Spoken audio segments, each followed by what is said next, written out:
Rosa Turano. I'm here with my granddaughter Brianna at the restaurant Enoteca Maria. I'm going to teach her today how to make a risotto with peas, or as they say in Venetian, Risi e Bisi.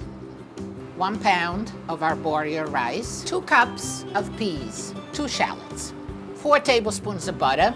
You add a little bit of salt, freshly grated Parmesan cheese, some dry white wine, 64 ounces of chicken stock. You can use your own homemade chicken stock. I put the butter in here to melt. You don't want it to brown. Okay, so you take the shallots, and the best way to do it is cut it in half and then chop it up fine.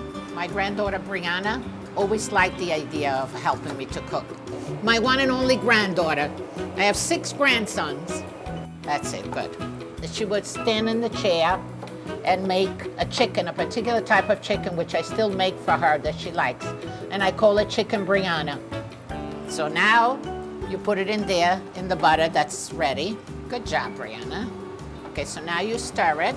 Make sure that it doesn't burn. How does it look? Getting there? Until it gets soft but not brown. Now that the shallots are done, you put in the rice, the whole thing. Slow. Good job.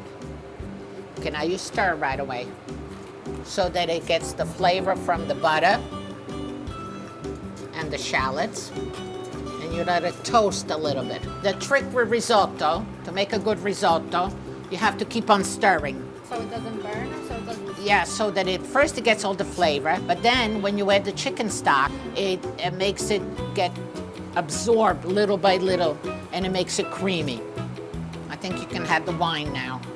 Put about, for a pound of rice, put about half a cup. Try, let me see, because I don't really measure. Pour it in, I'll tell you when to stop. Good.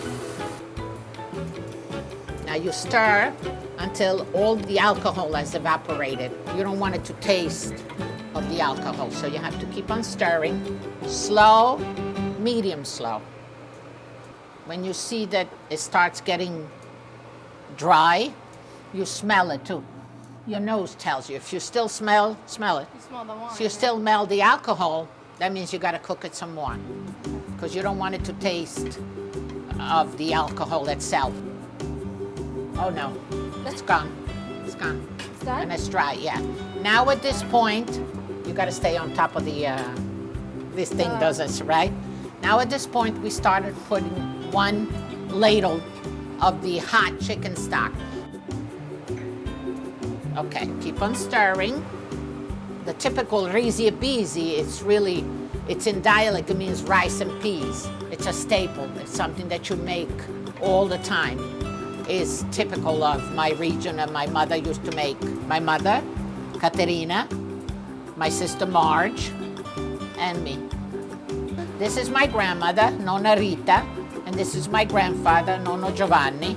My grandmother was the best cook that you could find. Go like this, you can see right away. Okay, you see it's all done? Add another ladle, okay? Once you see that the bottom is dry, you add another ladle. The timing will tell you also. It will be about 20 minutes. But the important is not to let it sit. As the rice swells up, you might want to add just a little bit more. Just another drop. There you go. Stir.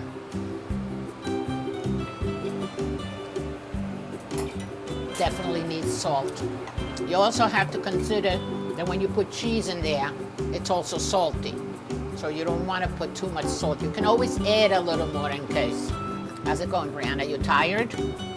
She's left-handed. You put in all the rest of the stock, okay, and the peas. There's a saying of for Risi e Bisi. They say for every grain of rice, there should be 1 pea. Obviously, it's an exaggeration, but meaning that Risi e Bisi should be with a lot of peas. Okay, it's almost done.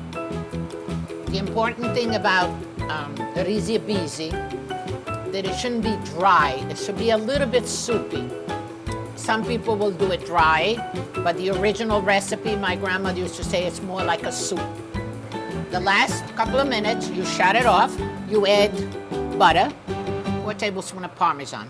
I'm not going by the measuring tablespoon, the kitchen tablespoons. Risi, R-I-S-I, which means rice. Bisi, B-I-S-I, it means peas in dialect. The butter will melt, the cheese gets incorporated and makes it even creamier. Is it okay? It's cooked. A little more. So you sprinkle some cheese. Good, huh? Did a good job, Brianna. Thank you. From now on, when you come over, you do the risotto. Very good.